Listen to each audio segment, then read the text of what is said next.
This video is going to be a review on Flying Steel products, but first I want to invite you to go to their website. It's flyingsteel.com. If you go to the About page, you can learn about the maker of the Flying Steel knives, which is Patrick Brewster. It has his biography, why he got started creating knives. If you go to their info page, you'll find their quality policy. Usually if it bends, breaks, or chips, they'll replace it for free, but if there's damages to the finish, you would have to pay like a small fee to get it restored. In some of my videos, some people were like, whoa, Flying Steel's so expensive. But really, it's what you pay is what you get, and you're paying for American-made knives. They're quality made. They're supposed to last you forever. If you don't feel like spending, you know, $40 a knife, then you could look at their discounted knives, and they're about $25 a piece. If you go to shop, you could look at all the products that Flying Steel sells, as well as custom sheaths. This one was made by Bentley, and he makes Kydex sheaths, like this knife quiver, or leather sheaths. I'll include a link to his Facebook gallery of sheaths that he's made.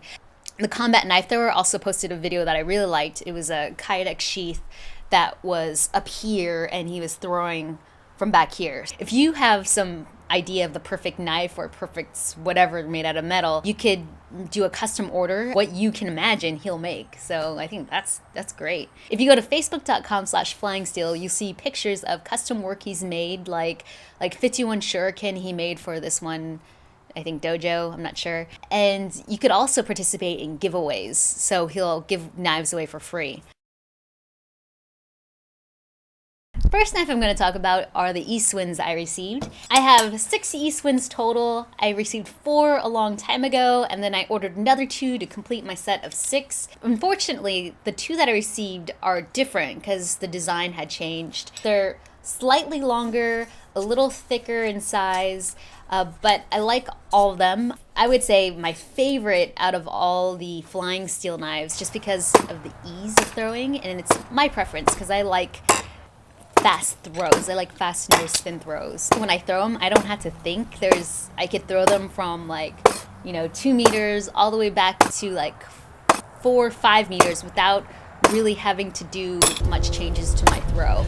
I even tried throwing 2 at a time, and that worked. And I tried 3 at a time, and that actually worked too. When I got up to 4, it got weird. Oh, Jesus.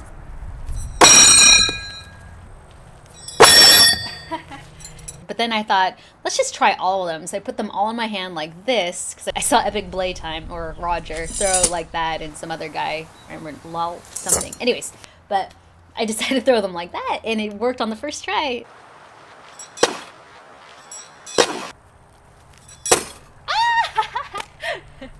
Yeah!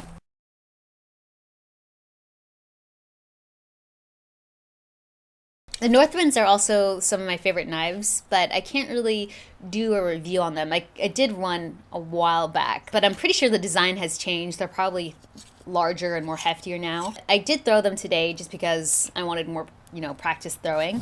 And I threw them along with my Westwinds. So we have Northwinds and Westwinds. One thing about one of my Westwinds was that one of the knives had hit the metal rod on my target, and it bent the tip all the way back. And so all I did was I took my file and I put my foot down on it on the ground, and I just started grinding it away. So now it's back to normal.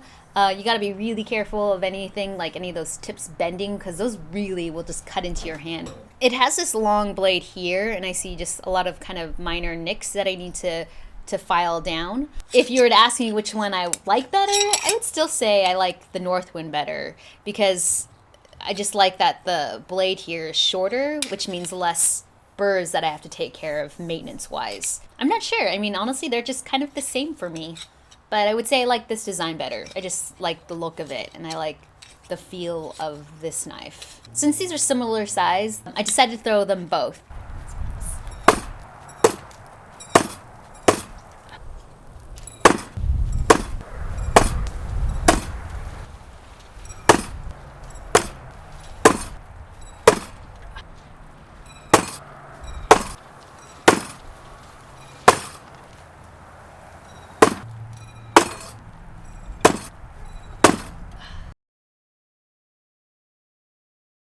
Now with the south wind, it's about 12.5 inches in length.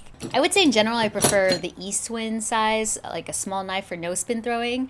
For the longer knives, it's more of a challenge for me because basically when I was doing no spin throws with all 6 of these, between 2, 3, up to kind of 4 meters, I was doing the same type of throw.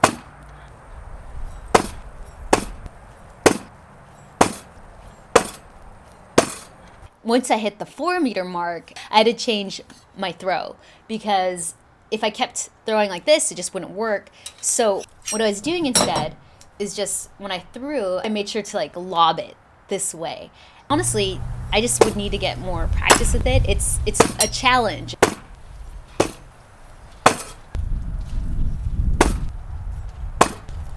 When you actually stick it from like 5 meters, which I was able to do, it's just rewarding. It's like, oh, I see, I get it now, you know?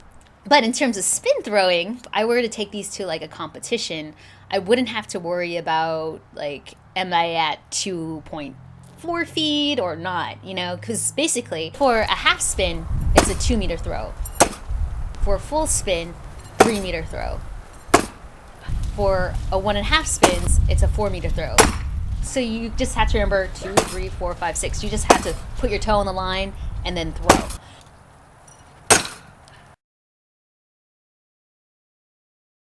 My last knife is the Sky Hunter, which has this textured powder coat finish, and it's 9.1 inches long. It's more designed to be like a Russian type thrower in that it's small, because Russian throwing knives are small in size because large throwing knives aren't allowed in Russia. This worked great for more of like the side, kind of, I would say, fed-in throw, although I'm not sure if I'm doing it totally right, but they worked great for that type of movement. I would need more practice with it. I'm not as good in terms of going back as I am with the east winds. Thank you for watching. Stay tuned. I have a lot more videos to do.